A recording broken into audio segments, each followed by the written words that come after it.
दिनांक 16 फेब्रुवारी 2026 रोजी रात्री 11-11:30च्या दरम्यान मालेगावातील अतिशय महत्त्वाचा डीके चौक येथे अजय विकास आयरे या युवकावर प्राणघातक हल्ला झाला असून तो आत्ता मरण यातना सोसत आहे। सदर प्रकरणासंदर्भात असलेले आरोपी यांची पूर्व इतिहासाची पडताळणी करून सखोल बारकाईने तपास करण्यात यावा।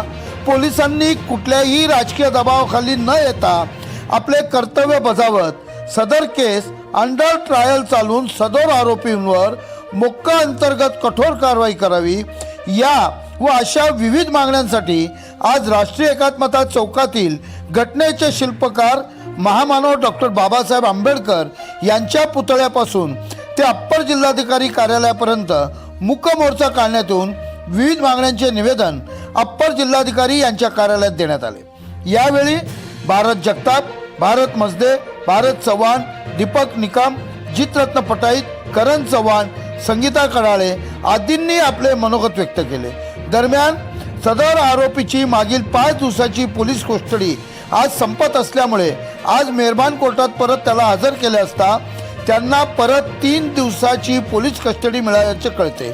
बघूया सविस्तर वृत्त। यावेळी कोण काय बोलले, कशा पद्धतीने निघाला हा मोर्चा। प्रबंधभूमी महाराष्ट्र न्यूजसाठी महाराष्ट्र न्यूज इंचार्ज हरीश मारू।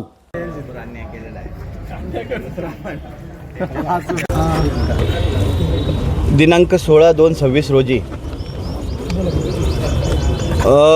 डीके चौकात रात्री 11 ते 11:30 वाजता हा मुलगा अजय जो आहे तो आपल्या घराकडे जात होता आणि अशा वेळेस काही समाजकंटकांनी पूर्ण प्लॅनिंगनुसार हे जे काही 3 पोरं आहेत त्यामध्ये प्रमुख आरोपी जो जतीन बच्चाव आहे आणि दुसरा जो क्रिश बच्चाव आहे आणि तिसरा अजून एक त्याच्यामध्ये संबंधित आरोपी आहे, या 3 आरोपींनी त्या मुलाला रस्त्यामध्ये थांबून आणि जुन्या वादाची कुरापत एक 6 ते 8 महिन्यापूर्वी या जतीन बच्चावने याच मुलाला तलवार घेऊन त्याच्या मागे लागलेला होता। तशी छावणी पोलीस स्टेशनला त्याच्या नावाची FIR सुद्धा आहे, परंतु त्यावेळेस त्यांनी तो विषय गांभीर्याने घेतला नाही आणि मग दिनांक 16 रोजी मागच्या वादाची कुरापत काढून जातीयवाचक शिवीगाळ करून त्या मुलाला बेदम मारहाण केली आणि त्यावेळेस त्याच्या पोटामध्ये धारदार शस्त्राने हत्यार खुपसून ते पोट फाडलं, त्याच्यातून त्याचा कोथळा बाहेर आला आणि अशा क्रूर कृत्य करत असताना दुसरा जो आरोपी होता, ज्यावेळेस अजयचा कोथळा त्याच्या हातात होता त्यावेळेस दुसऱ्या आरोपींनी त्याचे केस पकडून ठेवलेले होते आणि आणखी मार असं सांगत होता। इतक्या निगरून विचाराचे, इतक्या क्रूर विचाराचे हे कसे असू शकतात, मला असं अत्यंत गंभीर प्रश्न पडलेला आहे।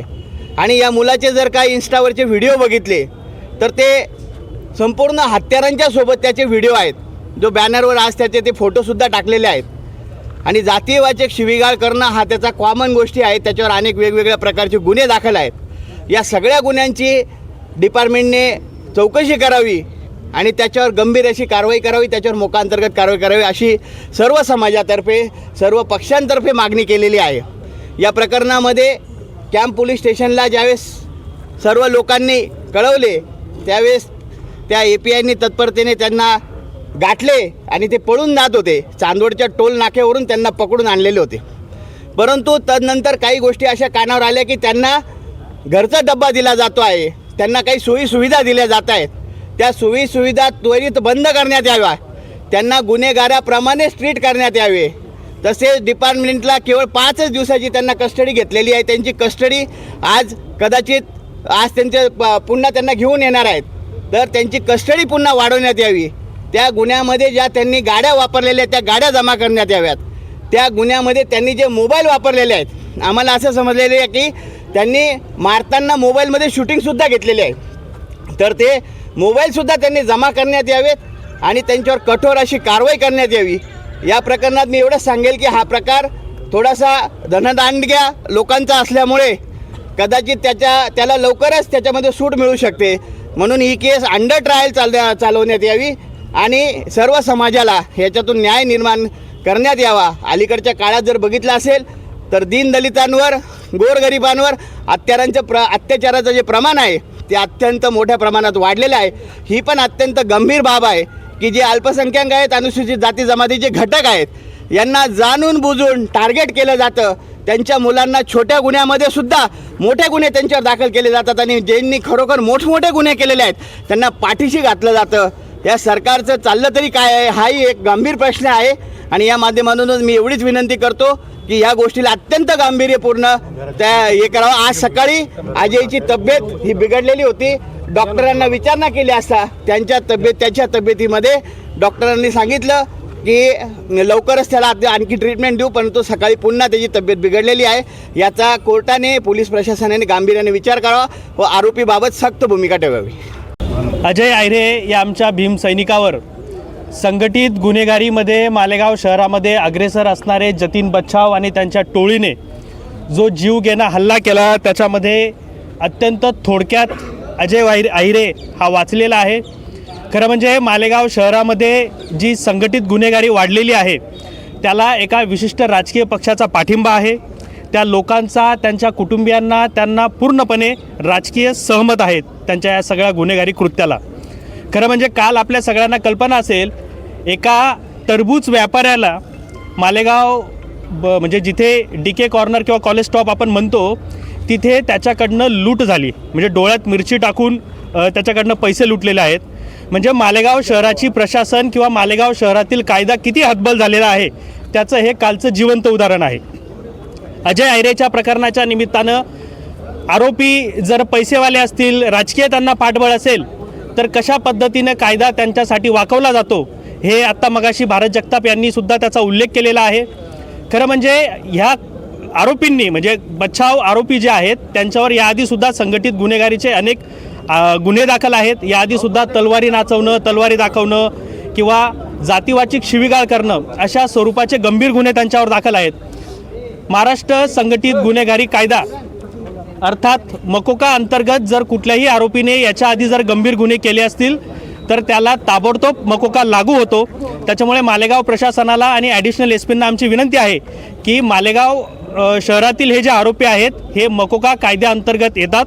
यांच्यावर गंभीर स्वरूपाचे गुन्हे आहेत, यांच्याकडे धारदार शस्त्र आहेत, त्यांचं प्रदर्शन त्यांनी जाहीरपणे केलेलं आहे.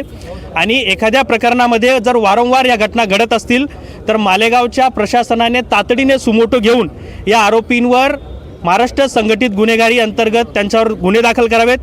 त्यांना पाठीशी घालणारे ते जे आरोपी असतील, मास्टरमाइंड असतील, त्यांच्यावर सुद्धा गुन्हा दाखल करावा ही आमची मागणी. आज त्यांना जे सुविधा देण्यात आली ती बंद करण्यात आज मालेगाव शहरामध्ये सर्व पक्षीय दलित समाजाच्या सर्व संघटनांनी जो अपर जिल्हाधिकारी कार्यालयावर मोर्चा काढून निवेदन सादर केलेलं आहे. सर्व समाजाची एकच मागणी आहे की ज्या आरोपींनी हे क्रूर कृत्य केलेलं आहे यांच्यावर मोका अंतर्गत कारवाई करावी.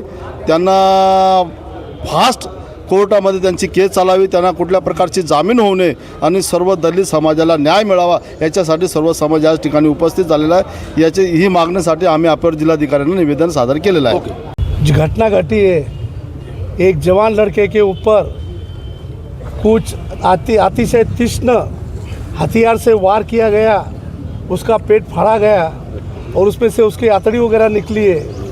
ये महाराष्ट्र की गवर्नमेंट जब से बदली है, ये जब से फडणवीस साहब चीफ मिनिस्टर बने तब से महाराष्ट्र में दलितों के ऊपर बहुत अलग ढंग से अन्याय अत्याचार हो रहा है. अत्याचार हो रहा है.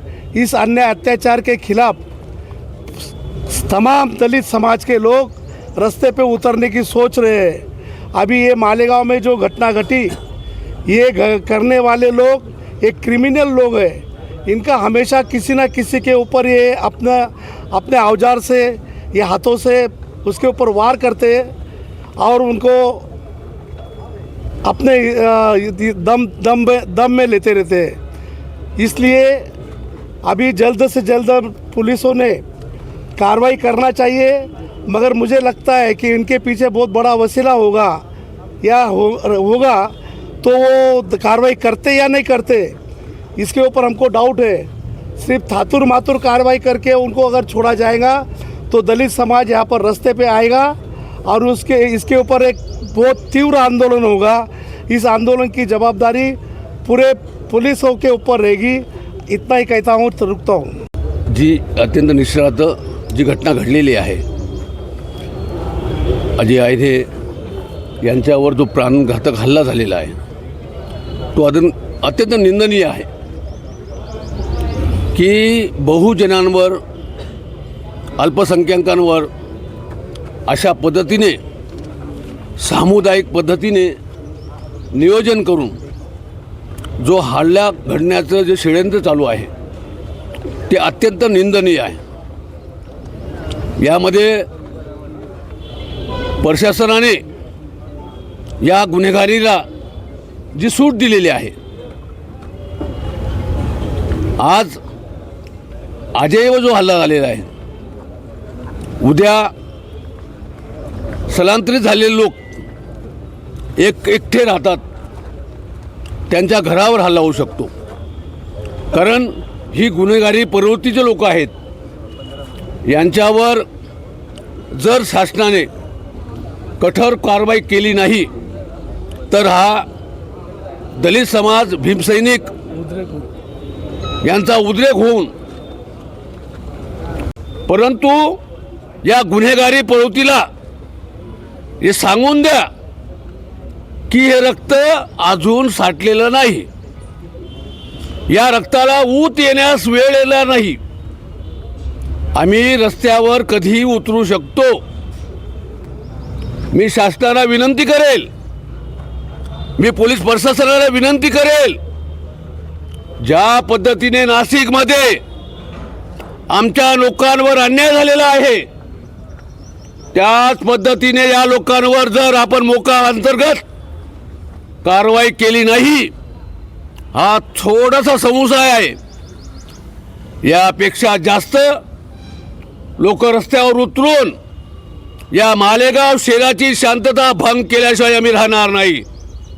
ही प्रशासनाने आठवण ठेवावी। 1984 तो 19/2001 पर्यंतच्या ज्या घटना घडलेल्या आहेत त्या घटना आपण लक्षात घेतलात तर भीम सैनिकांचं रक्त अजून साठलेलं नाही आहे, त्याशिवाय राहणार नाही।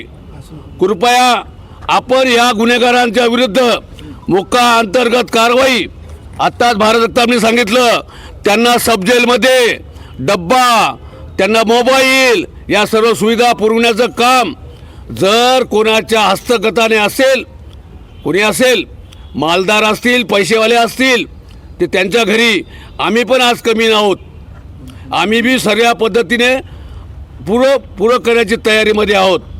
आज त्याच्या आतड्या बाहेर आल्यात, उद्या दुसऱ्याच्या आतड्या बाहेर येतील, आम्ही पण यांच्या आतड्या बाहेर केल्याशिवाय राहणार नाही, याची शासनाने दखल घ्यावी। जर या लोकांना मदत केली तर आम्ही यांना जेलमधून बाहेर निघाल्यानंतर यांची जागा दाखवल्याशिवाय राहणार नाही। जय भीम, जय भारत। ज्यांनी सहभागी घेतला आहे या सर्व भीमसैनिकांचं मी कौतुक करतो, कारण काही असा मनुवादी, थोडे आपल्यातलेच मनुवादी होते, त्यांनी थोडा मॅसेज वेगळा टाकला, ते असे आहेत, ते तसे आहेत, काही जाऊ नका, हे नका। तर मला सर्वांना विनंती आहे, आज त्याच्यावर बारी आलेली आहे, उद्या तुमच्यावर पण येणार आहे, हे जरा लक्षात ठेवा।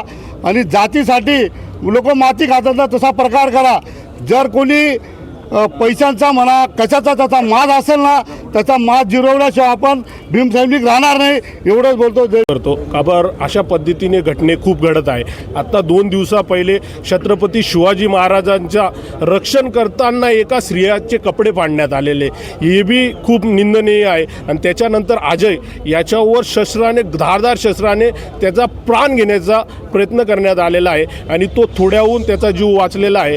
मग मी प्रशासनाला एवढंच विचारतो, नाशिक जिल्हा कायद्याचा बालेकिल्ला आहे का नाशिक जिल्हा पैशांचा बालेकिल्ला आहे? हा तर माझा प्रशासनाला पहिला प्रश्न आहे. कारण प्रशासन हा पैशाच्या जोरावर या अशा पद्धतीच्या गुन्हेगाराला पहिलेही सोडलेलं आहे. आता मी वापिस त्याला जामिनाअर्थात 2-1 महिन्यात सोडण्याचा प्रयत्नही चालू असेल असं आम्हाला संशयित वाटतं आहे. मालेगाव या ठिकाणी काल जो घडलेला प्रकार आहे, दलित मुलावरती जो हल्ला झालेला आहे, प्राणघातक हल्ला झालेला आहे, या गोष्टीचा जाहीरपणे आम्ही निषेध करतो आणि आरोपीला कठोरात कठोर शिक्षा ही झाली पाहिजे.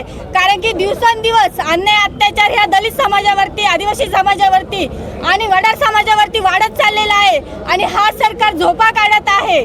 कारण की आपण जोपर्यंत आवाज उठवणार नाही तोपर्यंत हे लोक आपल्यावरती असाच अन्याय अत्याचार करणार आहे. त्यामुळे आपल्या सगळ्या समाजाने एकत्र यायचं आहे आणि आपल्या ह्या भावाला न्याय मिळवून द्यायचा आहे. जय आदिवासी, जय भीम, जय संविधान. डॉक्टर बाबासाहेब आंबेडकरांचा डॉक्टर बाबासाहेब आंबेडकरांचा छत्रपती शिवाजी महाराजांचा आरोपीला कठोर शासन झालंच पाहिजे.